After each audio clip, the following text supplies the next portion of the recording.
So, what if you could take something as real as farmland, combine it with a super smart AI, and then tie it all to your weekly shopping list to create a single investment? It sounds pretty wild, I know. Today, we're going to pull apart an economic model that claims it can do exactly that. It's a really bold vision, so let's get in there and break down how this whole thing is supposed to work. Right out of the gate, the people behind this hit you with this statement. It's clearly meant to make you stop and rethink everything. Okay, so if they're not just a food company, then what in the world are they? Well, they argue that the real product isn't the food at all. It's the investment system itself. All right, so if it's not a food company, what is it? Let's peel back the first layer and start with the most solid, tangible part of this model, the very foundation that everything else is built on. And this is absolutely crucial to understand. The whole system is backed by a real physical thing you can touch.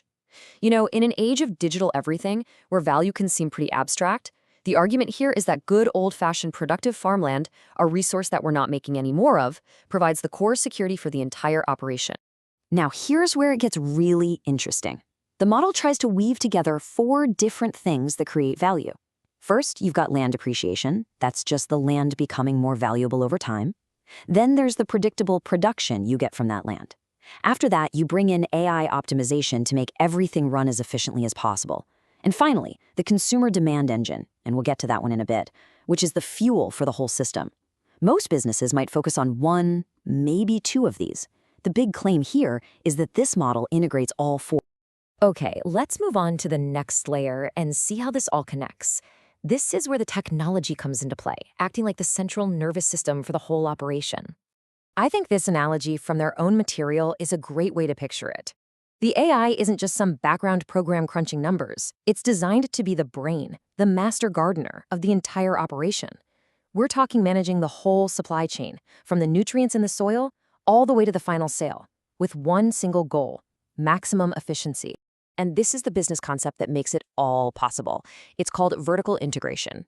Basically, it means they own the entire process, from the farm to the factory to the consumer. The whole idea is to completely cut out all the traditional middlemen, the brokers, the distributors, the retailers, and capture all that value that normally gets lost along the way. And this breaks down the mechanics perfectly. Let's just follow the money. First, the land itself gets more valuable. Simple enough.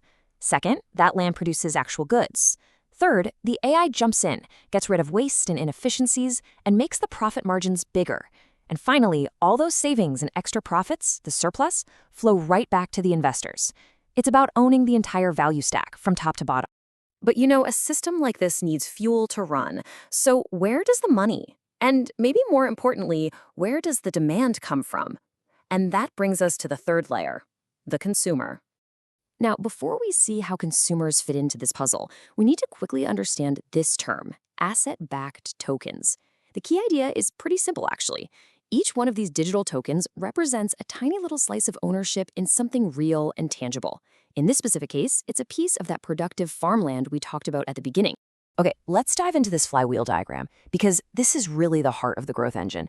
You can see from the arrows how it's designed to be a self-reinforcing loop. The idea is that every single part of the system feeds into the next, creating what they describe as perpetual growth. So how does it actually spin? Well, it all starts with a consumer program, a challenge built around one of their food products. As more people join, demand goes up. That demand then funds buying more land. More land means more production, which creates a bigger surplus. That surplus leads to higher returns for investors, which in turn attracts even more investors and consumers. And the whole cycle repeats, hopefully gaining more and more momentum each time around. And this slide really just sums up the whole pitch visually. On one side, you have the traditional model where you can see value just leaking out at every step to logistics companies, brokers, and distributors.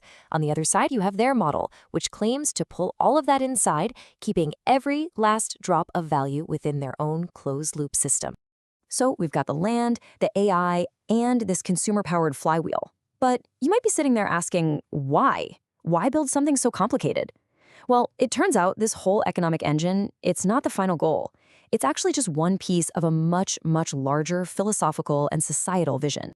And this is that bigger picture. The whole thing is called the triple helix ecosystem. It's described as a framework to integrate three of the biggest spheres of society: academia, industry, and government. And that powerful economic engine we've been looking at this whole time, that fits right into the industry part of the helix.